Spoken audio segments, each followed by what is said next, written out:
What's up, everybody? It's Stephen A. Williams, president and founder of the creditrepairshop.com. And in today's video, I'm going to talk about how you could get approved for a mortgage even if you have bad credit. Well, let's just say a low credit score, but you have collections on your credit.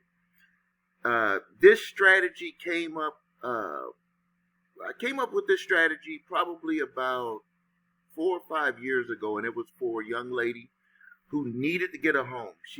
Her lease was up for her house, and she had a couple of collections that were still on her credit reports. And if you don't know, I'm going to tell you the rule that all lenders and underwriters go by, is that you cannot have anything in dispute when you're trying to get approved for a mortgage. Nothing can be in dispute. There are some auto loan companies that won't even allow you to get approved if you have anything in dispute. That means that even if it's something that is legitimately not yours, ID theft, any of that, you cannot have it in dispute when you're going through the underwriting process. It's going to automatically trigger a denial of your application. So when knowing that information, when that client came to us and we were like, okay, you got to get this place. We don't want to dispute anything. And also, you got to start that process quick. So if you're looking at buying a house within the next 90 days, you got to stop disputing everything. Stop disputing everything and start looking at a way to resolve. Now, let me tell you the ways that you can get this house. If your scores are in the level of for the mortgage company to approve you, but we all know that you cannot get approved if you have a collection that's not resolved.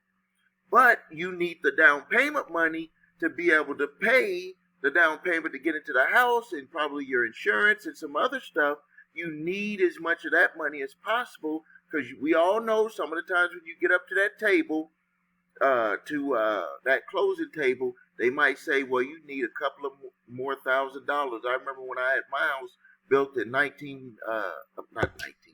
2004, I got up to the table for closing, and they said you need $8,000 more.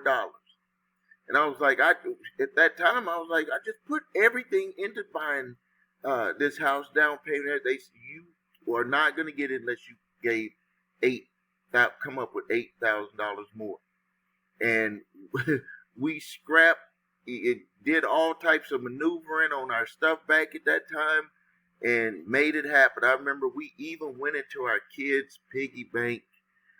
They had this big bank that we had always put dollars in there, and we were like, we got to open this.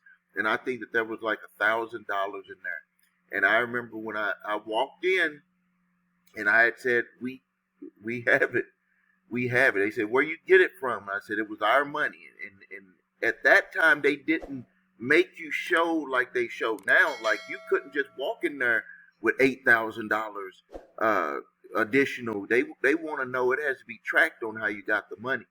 So, but that was back then. Now, this is what you have to be aware of if you're going to get approved for a mortgage, and especially if you're going to get approved for a mortgage and you got some collections on there. I'm going to tell you how you can get the job done without paying the collections.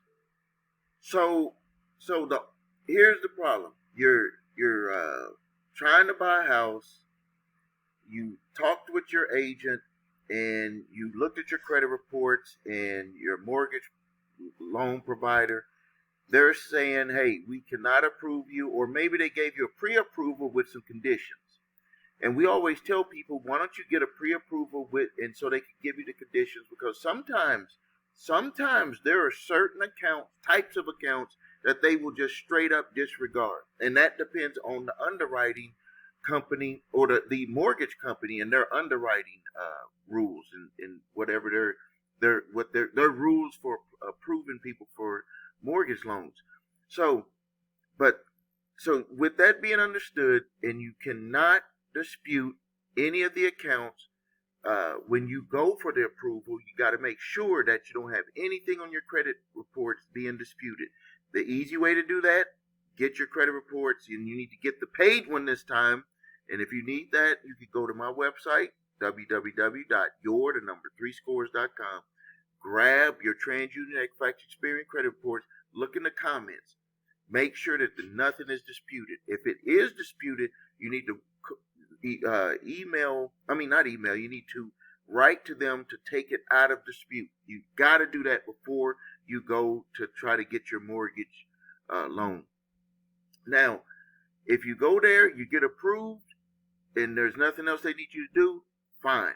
But you need to make sure, because it can come up later. You need to say, did it go through the underwriting process? This could be a pre-approval based on your credit score, not based on everything that they're gonna look at, like your debt to income, the types of accounts that are on your credit reports. They do count that type of stuff, and because they want to make sure that you can afford to pay the mortgage that they're about to give you the money for. And it's not just the mortgage, it's with all of the other expenses that come with buying a house. So this is very important. So, but here's the big thing, which is the topic of this video. You have the money for the down payment, and they told you you have to take care of these 2 collections, and you're going to be able to get approved. Like, that's your final thing. And you're like, I just put all of my money into getting this down payment and other stuff that we're going to need when we get into the house, the moving and all of that. I don't really have the money to do that. Let me tell you what you can do. You can do it one of 2 ways. It depends on the mortgage provider. Some mortgage providers may make you have a third party involved in this, and that's where our company had came in for these clients. Is first, you want to check to see if they will just let you make a deal with those collectors. So they don't want it to just be an open collection. You could just make an offer with those collectors and say, can we get under contract and start paying, some small monthly payments on this debt. You can also, because it's a third party debt collector, you could say, hey, can we get a discount on that? I owe $5,000. Can we do it at like $2,500, and I'll pay $100 a month, or $50 or $75 a month, whatever you feel that will be able to make it affordable for you to take care of that, and when you get moved into your home. And you get those agreements, and then they can use those agreements to say that those are resolved. Even though you didn't pay them off, they're resolved. Now, some people may be saying, well, why would you want to do that? And you're going to pay a collection, you're going to attest to the debt, all this, all that. This is based on the goal of the individual. If the individual has like a $4,000 or $5,000 debt collection, and then they're looking at getting a house that could be hundreds of thousands of dollars in equity built up over time, wealth, living in their own home, no landlord over their back, got their own grass, front, backyard, all of that, and you're going to sit there and worry about this collection. I think that the scales are tilted towards just going ahead and getting the house, even if you had to pay 100% of that. It would outweigh what you're going to lose if you don't go forward with making a deal with them and not getting your house. So we can just put that aside. Some underwriting departments will allow you to just submit that contract to them, that agreement between you and the debt collector that was holding the debt. Most underwriting departments are going to want a third party in the middle, and that's where our company came in. And what we would do is we would submit, number one, have the offer that was on the table, and then also that we sign off that we're working with them on improving their credit. And that was it. And they accepted it because, number one, we're a reputable company, bonded, insured,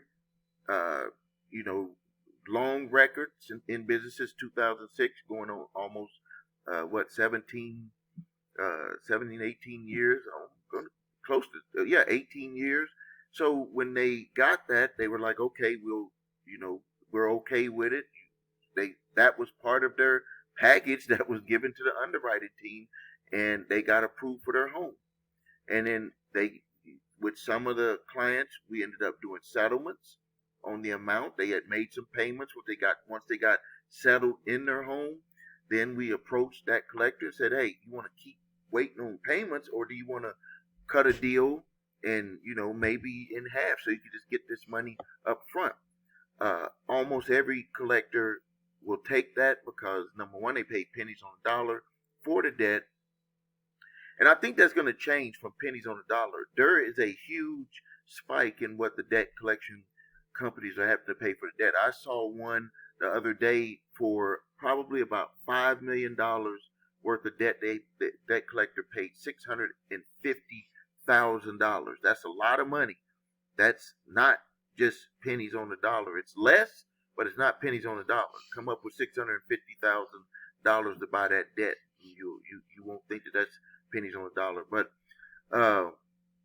so they would end up taking settlements on it because they'd rather have it in their hand now than take the risk of hoping that you're gonna make the payments. And also, once you get into the home, it's really like, hey, they're gonna be in their home. There's nothing that we can do. That they use that over your credit to stop you from being able to move forward. But with you having that resolution and you knowing, because I'm telling you now that they want to try to get some type of resolution. They don't want to just be making calls, sending letters, and not getting any payments, because that hurts their bottom line. So they're always willing to resolve.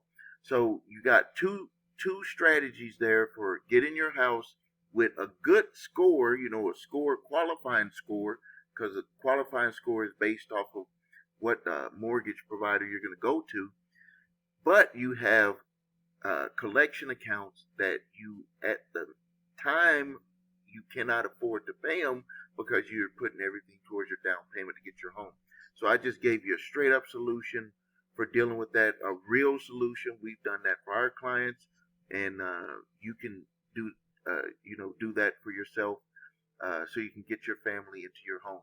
All right, if you need help with your credit, please visit us at thecreditrepairshop.com. Watch the video, what makes us different, so you can see my 8-point validation process and my 2-phase settlement process. If you need your credit reports and scores, go to the website your3scores.com and grab your TransUnion, Equifax, Experian credit reports and all 3 scores. If you have debt collectors coming after you, grab my 3-pack of letters, statute of limitations, debt validation, cease and desist collection activities letter.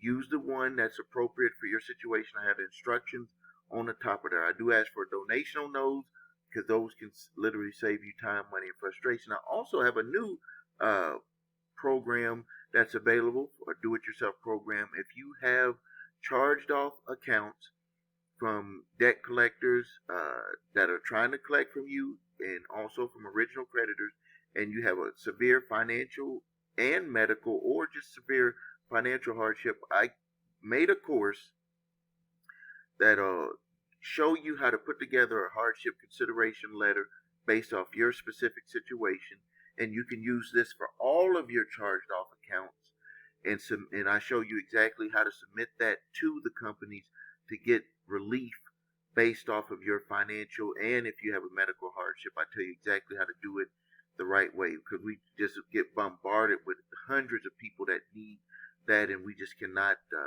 take care of everyone. But this, I put it at a price that it should be affordable for everyone to be able to take advantage of it. Thank you for your time. Please subscribe to the channel. Post your questions and comments.